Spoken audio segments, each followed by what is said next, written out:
Hey everybody, Pastor Ben here with you today, continuing in our series on St. Francis. And this is one of perhaps the most well-known Francis stories, St. Francis and the Sultan of Egypt. There's been documentaries made, movies made, books have been written about this one encounter. Hey everybody, Pastor Ben here with you today, continuing in our series on St. Francis. And this is one of, I've got to mute that, that was weird. So, yeah, if you've heard of St. Francis' story, perhaps this is one that you're probably familiar with.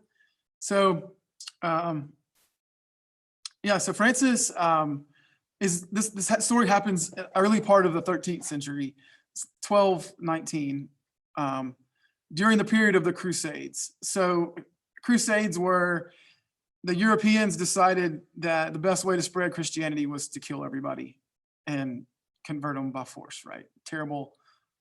One of the most terrible things that has been done in the name of Jesus over the centuries. So Francis, living in Assisi in Italy at the time, has a couple of visions around this. One vision is that he was going to die the death of a martyr.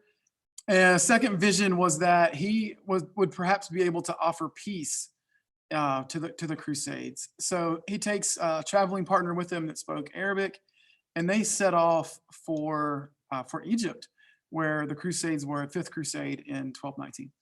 And they actually make their way to the front of the battle lines and try to arrange a meeting with the Sultan. So just so we're clear, Francis's people are actively trying to war and kill and murder the Egyptians, and somehow Francis is able to arrange a meeting with like the supreme leader somehow.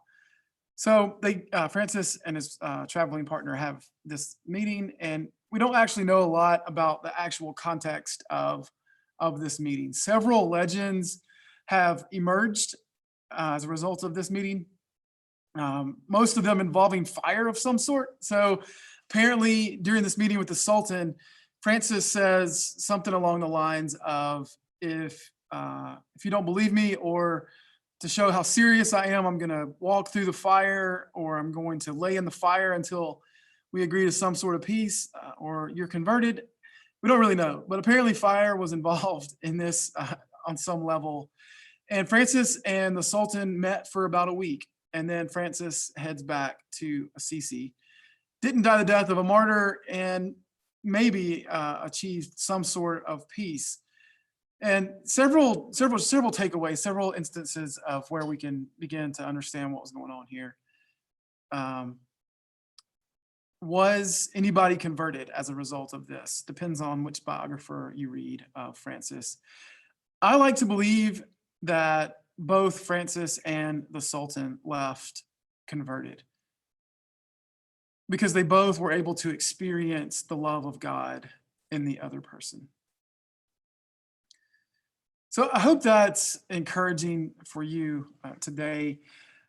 I hope it reminds you of being bold in your faith, of praying bold prayers. I hope it reminds you to see the love of God in the other, to not fear the other person, whether that's a different religion or a different background than you or a different skin color than you, but instead of fearing the other person, being able to see that other person is also a child of God. So let's jump in. I'll show you some of the artwork that has been created over the centuries for this. This is actually, so this one is a mosaic that is still in a cathedral in Assisi. If you go to Assisi today, you can see this mosaic. What you see, here's the Sultan sitting up on the throne, Francis and his buddy over here, and the fire. Fire is depicted in all of these. So something happened with the fire. Here's one. This is an icon that's been created by Brother Robert Lentz, and you can see this is Francis here on the right, wearing his tunic, and the Sultan here, and then the flames in the background. And then this one is a artistic rendering that's more modern, but you can see Francis and the Sultan, and again, fire is involved. So the art helps me understand the story a little bit better. I hope it helps you as well. So yeah, be bold in your faith. Don't fear the other, but be able to see the love of God in the other. Hope you all are well. Know that you're loved, and we'll see you soon.